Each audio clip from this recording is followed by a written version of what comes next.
Okay, another scrim. Dito tayo sa mga teams ng mga players natin. Mga teams natin. So dito, NBS Neighbors pala, no, versus Team Banana. Banana yung pangalan nila, pero iba-iba sila ng squad. So let's check. Okay, ban yung blue para sa team na side ng NBS Neighbors. Dati ko naririnig. Check ko nga. Yan. Okay. Another ban para sa side ng NBS Neighbors. Uy, YSS. So makita natin parang na-avoid nila yung magandang picking na makukuha dito ng side ng Team Banana. Parang hirap banggitin na yan. Pero titingnan natin kung ano yung mga priority picks nila para makuha na natin sila ng playstyle. Kung ano ba yung playstyle na gusto nilang gawin. So, sa banning, ang banning na NBS Neighbors is itong blue and yung white. Habang naman dito sa may Team Banana is yung Sheep and then yung Hayabusa. So first pick nila ay yung side lane agad. So dalawang side lane agad yung na-pick dito. Para sa side ng NBS Neighbors, ang pick nila ay Lapu. Walang katapusang Lapu. Medyo mahirap din kasing tapatan yung Lapu, no, pagdating sa laning.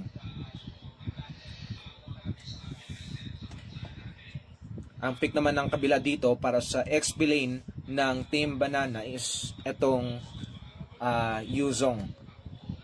Check natin kung paano nila ipo-pull off yung ganitong pickings nila.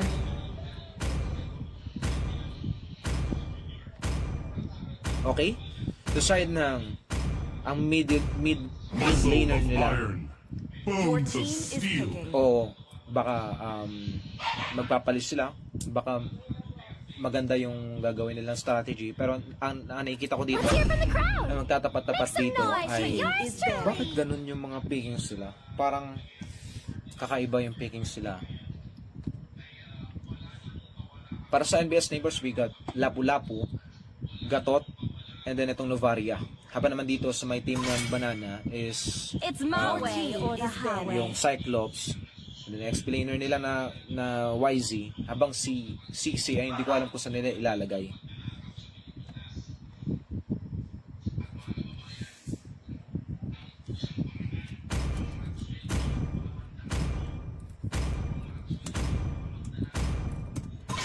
Thorns remain, should petals fall.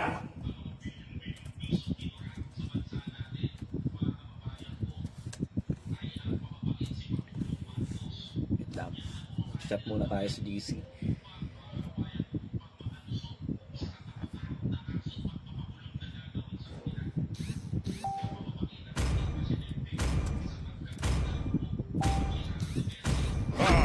Minotaur will finish off what was left undone.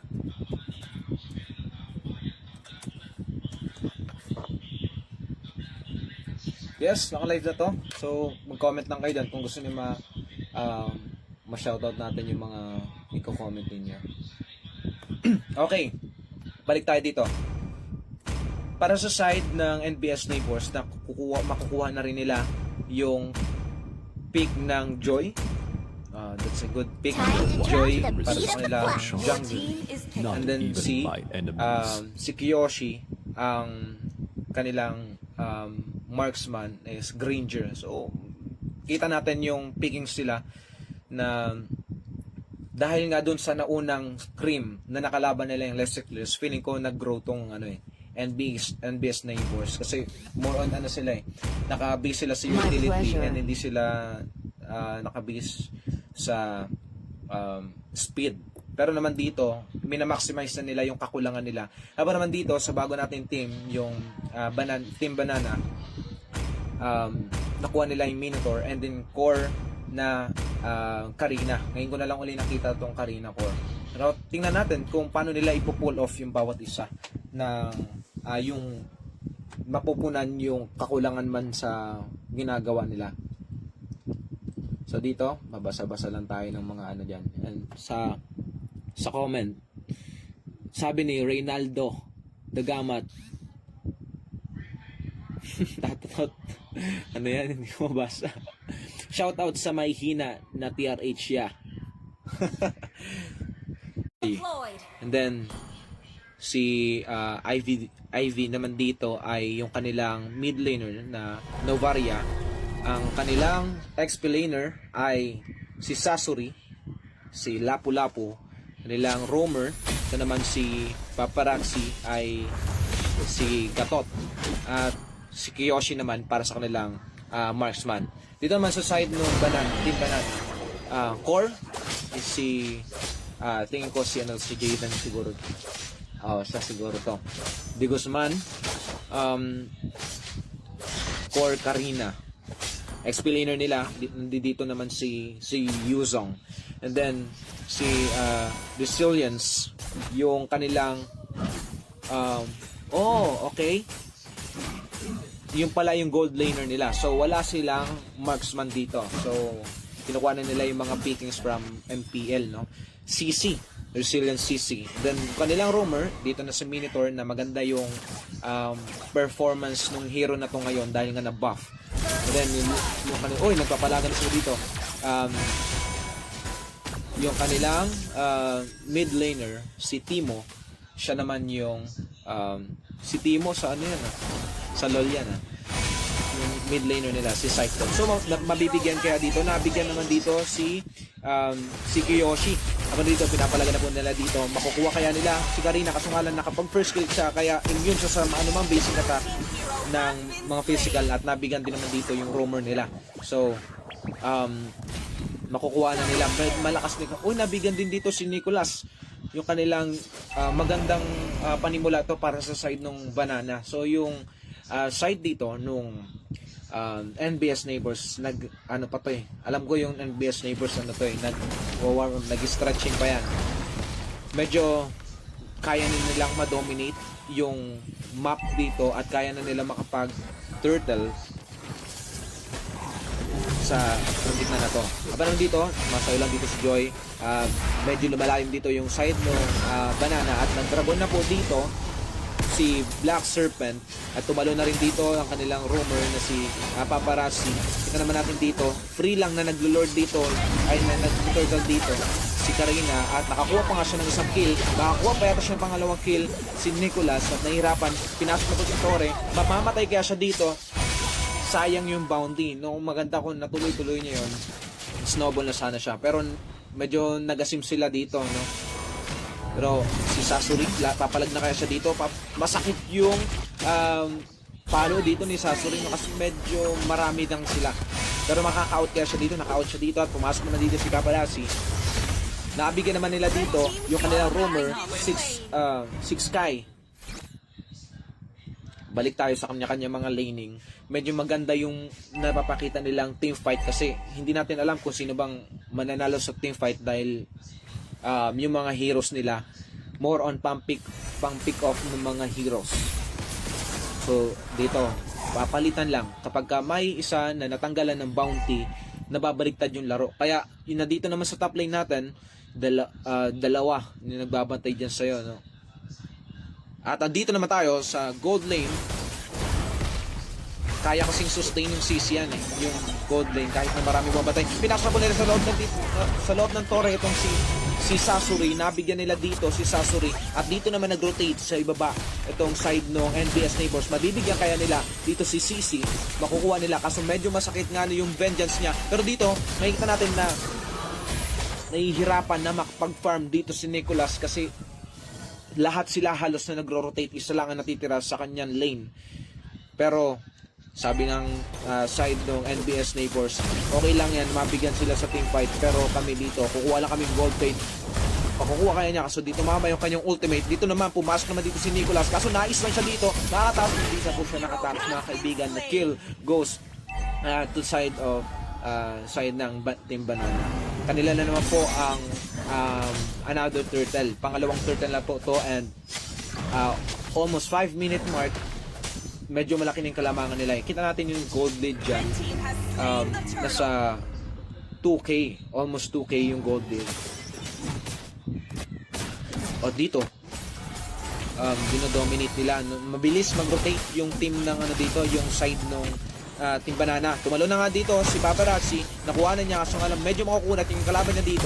Pumasok naman, nag-flicker in naman dito si Minotaur, kaso nabigyan din siya kasi nga pumasok siya sa loob ng tore. At si Paparazzi naman dito, nalulow siya, kaso nga lang si Resilience ay masyadong lumalim, kaya nabigyan po siya dito mga kaibigan. The score is 6-8, pero hindi naman ganun kalaki yung kalamangan, nasa 1,000 lang yung kalamangan nila, pero nabigyan yung mid lane nila dito. Mabilis mag-rotate yung side nung Banana dito, pero dito nagpapalagan sila. Nakita natin nagpapalagan lang yung dalawa dito na XP laner. Magandang laban yan, Lapu tapos YZ, maganda yan, pero nahihirapan dito yung jungler si Nicholas. Nahihirapan si Nicholas dito. Pinasok na po nila dito si Lapu, pero hindi nila nabigyan. Wala na pong ultimate yung iba sa mga kasama niya dito. Papalagan na sila. Papasok na nga sa loob. Nakuha nila si Sasori dito. Dito nagpapalagan na rin po sila mga kaibigan. Nakatakas pa po dito si Kiyoshi. Nag-ultimate lang siya. At mabibigyan kasi Nicholas. Masakit yung damage ng isang CC. At dito nabigyan din po sila sa both sides. Maganda yung panimula ng side ng Banana. Yung pickings kasi nila is pang early talaga, na malakas early yung pickings sila, while yung dito si Granger kasi is kinakailangan pa ng preparation o time para makakuha nung item niya. So papasok na po dito yung kanina tumitibig pa po, nakuha niya dito ang kill. Medyo dominate na nila yung map dito sa pagkakataon to, at nag-dragon na po dito. Makukuha kaya nila ang kill. Pumasok na naman po siya sa Torre, kaso may heal naman dito yung Minotaur. Pinalaga na po si Sasori, pumasok, napasak din naman ng damage niya, nabigyan na dito ng dalawa, at sinayawan na po dito si YZ, kaso masakit din talaga. Nabigyan pa si Nicholas dito dahil sa kanyang passive. Nalulow lang sila dito, pero dahil sa roamer nila kanina na si Minotaur, at nakabuild na nga siya dito mga kaibigan, medyo mabilis lang yung mga pangyayari. Ang bilis lang sa almost 8 minute mark. Pinapalagay na po dito. Nakatakas naman pumasok si Karina, hindi na naman nabigyan. Tatlo ang paparating dito na sa side ng Team Banana, pero kinakailangan din nila ng mas malaki pa na damage dealer dito. Nanakap na dito, nakapag-ultimate na nga po dito si Joy, at nanakap sila dito. Nakuha ni Dinovaria yung purple buff. Pumasok na po silang dalawa dito kasi masakit din naman yung mga damage yung side ng Team Banana, at nabigyan po dito si Paparazzi at nakuha ang dalawa o apat sa side ng Team NBS Force. Paano nila i-deduct ko ngayon? Medyo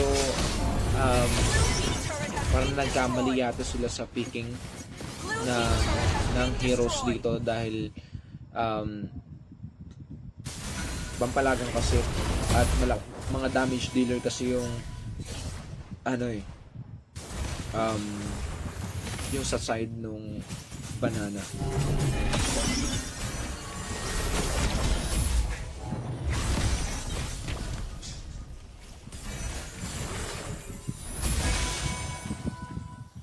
Power off, sabi ni RR Revilla. Power off daw.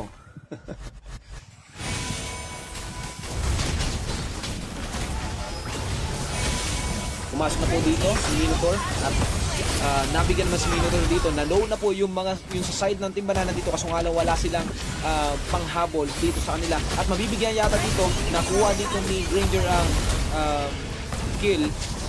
Tapos tumalon dito si Black Serpent. At mabibigyan niya si Granger dito dahil masakit yung damage ng isang CC.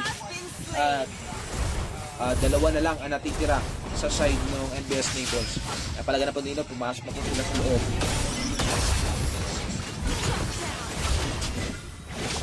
Bibigyan kaya si Karina dito, mga kaibigan. Pumasok na po sa loob. Nabigyan nga siya dito at natitira na lang po si Nicolas sa side ng NBS Neighbors.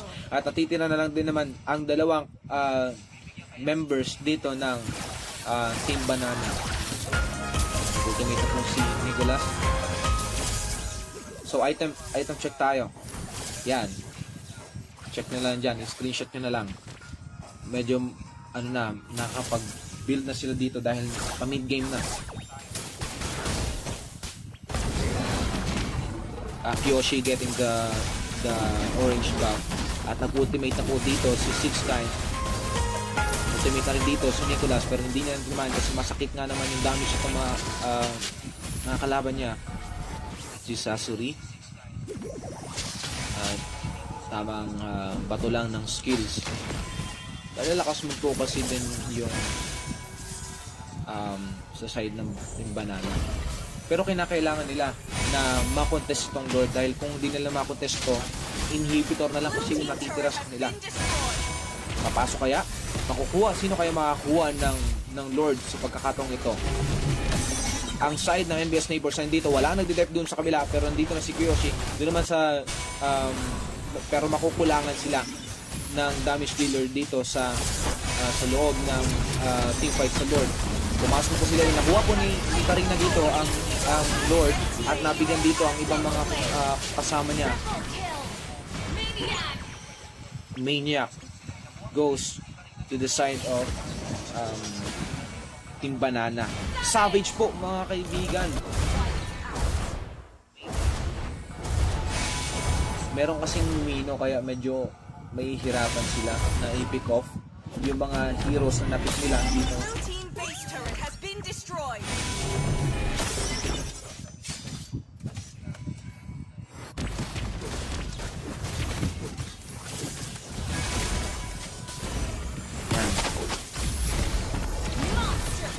Okay. Kaya pa bang i-def? Medyo malaki ang kalamangan dito. At ang hirap i-def. Nakapag-set na po si Mino doon sa loob. So nga lang, nabigyan din siya doon. Pero pumasok na rin yung ibang side dito. Si Sasori naman doon nabigyan. Then mas itong damage itong side ng Team Banana. At nabigyan din po dito. Sakit ng damage ng Karina. Triple kill. Maniac pa nga po sa side ng Team Banana. At naubos po dito mga kaibigan. Game 1 nakuha ng Team Banana. Victory! Basa muna tayo ng mga comments. So comments. Sabi ni Lance D. Sanfuego, power off. Sabi ni RR Revilla, cute mag-mid. Hahaha. Meow, meow, meow, meow. So yun. Next G, pwede na ba yung TRH? I think TRH na.